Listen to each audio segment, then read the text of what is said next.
Hello, and welcome to For Further Review. I have very special guests with me today. I have Doris Coffey, who works at Hobgood, and I have Carissa Brooks, who is our reading specialist. And the reason Carissa is here is because Doris just won an absolutely wonderful award, and I'm going to read this so that I don't mess it up.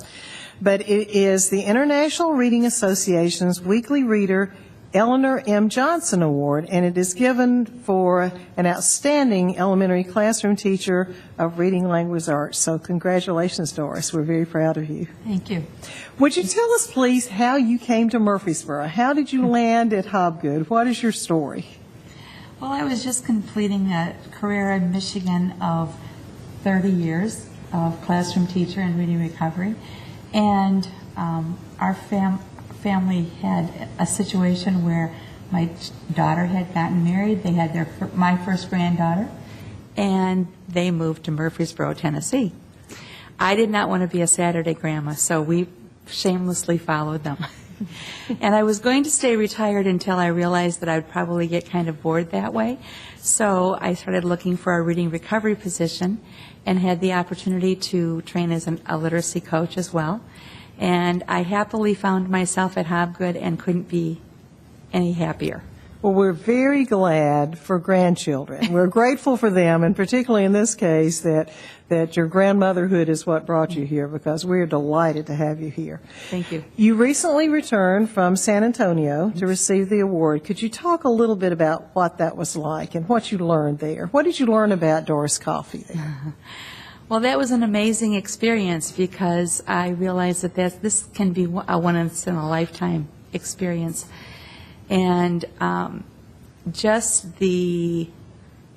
it just humbles you and makes you realize, first and foremost, what your colleagues think of your practice.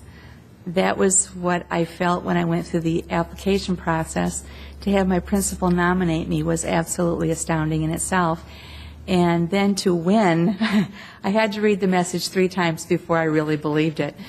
But when I got there, at the IRA conference, you are just surrounded by people from all over our country and some from around the world that are trying to do the same kinds of things you're trying to accomplish at your school. And the level of expertise that you are surrounded by is just an amazing thing. So I really just immersed myself in the sessions that we went to after the awards ceremony, and I got into conversations with teachers every chance I had just to exchange ideas. It was a wonderful experience. Good. Well, I'm very glad that you had that experience, and I'm sure that they learned from you as well. That's for sure. Well, that would be nice. I hope so. Absolutely, because I've seen you teach. Carissa, I know that you wrote a letter for Doris, I believe. Mm-hmm. Could you tell me what makes her special? What are the qualities about her that you know, here's an excellent teacher? It was probably one of the easier letters I've ever had to write, because when you observe Doris teaching, the first thing you notice is she knows exactly where every student is functioning in their reading. She knows exactly the next question to ask, which is an art. It's an art and a science. It's more than teaching. People think of teaching as something that we do, but when you watch Doris teach, it's just an innate part of her. And I have to say, when I started in this position, and I was talking with the interventionist, Doris was the first one to ask questions. She wanted to know where we were going with our reading in our district, and she would challenge me when things would come up, which was great. She really made me think, so I'm so grateful to have her, and hope that she has no plans to retire anytime soon. But just the level of expertise she has in the care for the children is so evident. What do you think makes the reading program, and I don't like to use that term, reading program, but what makes reading work in Murfreesboro, Carissa, in your opinion? And then I want to ask Doris the same thing, but why do you think that we are successful with children in Murfreesboro City Schools with reading? Well, there are several reasons, and first and foremost, we have to have that direct and explicit instruction. And we have to know where students are functioning in their reading, which you do by assessment, observation, and just understanding the reading process. And the level of training that we've done with teachers and the level of expertise that we already have in that reading process has really helped us to be able to know where kids are and really use that direct, explicit instruction. You can have really good instruction but not be teaching the right things or where the student is at. So that's the first thing. Second is we've really shifted our focus to that assessment driving the instruction, not just having assessments for the assessment's sake. And so it's really important that we use that information, that we collaborate with each other, bounce ideas off each other, because it's so much more than a program. When you put a program in someone's hands, it might give you a direction, but really working with each other and really understanding the children is what's most important. Doris, what do you think? What makes reading programs successful in Murfreesboro City? How are we able to help children learn to read? And specifically, I want to change the question a little bit, or maybe add to it. What do you do? What actions do you take to ensure that children are learning to read? Well, my philosophy has always been to be a lifelong learner. So I'm constantly looking for ways to teach my students more deeply and to know them more deeply and to understand what it is that will help them. Coming from the conference today, I was a lot of times running into teachers who were frustrated by the fact that their school system and their administration was not backing them up when they were trying to bring a shift in that condition in their school. And I had to be very thankful for the administration that I'm working for, because I was hired originally to try to bring change, and we were trying to help teachers understand more deeply what it was that their students were going to go through in order to be able to be strong readers and writers. And time again, in the sessions that I heard this weekend, it's not a program, it's not technology, it's the strength of the teacher that's going to make the difference. And I feel like for 7 years, the 7 years that I've worked here, that Murfreesboro has been trying to get closer to that model. Good. Well, I appreciate that, because I think you're right. I think certainly the leaders before me and the leaders that you've had at your school have certainly tried to do that. Let me ask you, Doris, your day looks a little different than what a normal classroom teacher looks like. Would you describe for the audience that might be listening and watching what your day is like? Take us through your day. Well, my day is a reflection of the support we're getting from administration, in that we had intervention blocks set up, 45-minute intervention blocks set up for every grade level in the building. So my day starts with kindergarten, and it ends with 6th grade, and every 45 minutes, myself and 2 colleagues are intervening with the struggling readers that we have at Hobgood. And we feel like we are able to really come alongside the teacher, the classroom teacher, and help them come up with a second tier of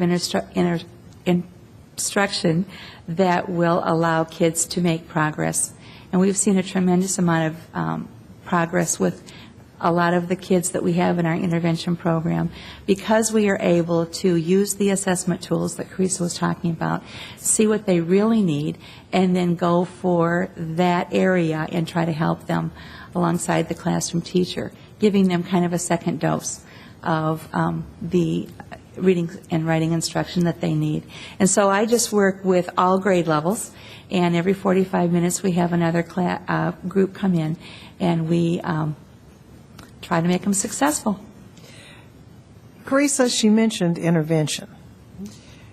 I know that the state is about to move toward what they're calling a response to instruction.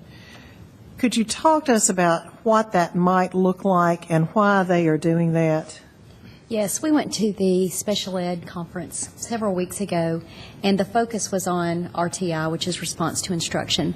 And what that looks like is every student receives Tier 1 instruction, which is your core instruction. The second tier is a classroom instruction, a classroom intervention time, about 30 minutes, where grade levels will split their students up by level for 30 minutes and then intervene with specific skills that those students need.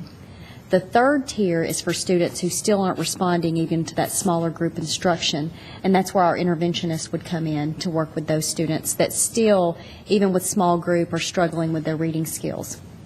During that tier 3, during the classroom time, the kids that aren't struggling would go deeper into the standards or do some more creative work. And so it's a time that we can go deeper with some students and really intervene with the students that are struggling.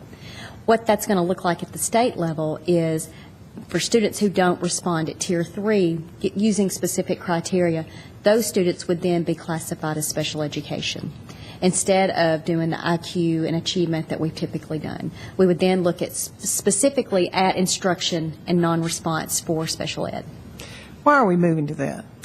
Well, the discrepancy model that I mentioned, which is a discrepancy between IQ and achievement, is called by some the wait to fail model, because for a lot of students, they don't have a significant discrepancy between their IQ and achievement until 3rd or 4th grade. So they spend kindergarten, 1st, and 2nd struggling before we can get them the help they need. What this does is start in kindergarten, all students are screened to determine who is struggling with reading and or math, and we intervene immediately, so we don't have to wait for them to fail. And our district has been doing that. It's kind of like Doris was talking about, with talking with other colleagues in different areas. I felt really good. I was like, we're in a really good place to really implement this fully, because we already have these intervention blocks built into the day. We already have our interventionist meeting with the struggling readers, so we're in a really good place to do that. Last question to both of you is this. Carissa, what's your vision for Murfreesboro City Schools? My vision for Murfreesboro City Schools is that all children belong to all teachers, all administrators, everybody. I talk a lot about the seamless transition between special ed and general ed, and I've kind of been thinking about that with RTI and thinking about instead it just should be seamless instruction for all children. I'd really like us to see us meet the needs of every student in our district. Doris, you've been to San Antonio. You come back home. What's your vision for Murfreesboro City Schools? Well, my vision for Murfreesboro City Schools is much the same as it's been all my career. I'm kind of a Pollyanna in the fact that I want to help every child learn to be a strong reader and writer. And through the instruction that we've gotten, through the conferences like San Antonio that we're allowed to go to, and through the support that we're getting, I feel like we're getting closer. We've still got some work to go, but I'm willing to help you do it. Well, thank you, because I think sometimes I need all the help I can get. Thank you very much for being here, both of you. It's an honor to work with you and to be your colleague. Doris, congratulations. So well deserved. We're so proud of you. Thank you for choosing to be here when we know you could be anywhere, and the same to you, Carissa. And thank you for your support of Murfreesboro City Schools.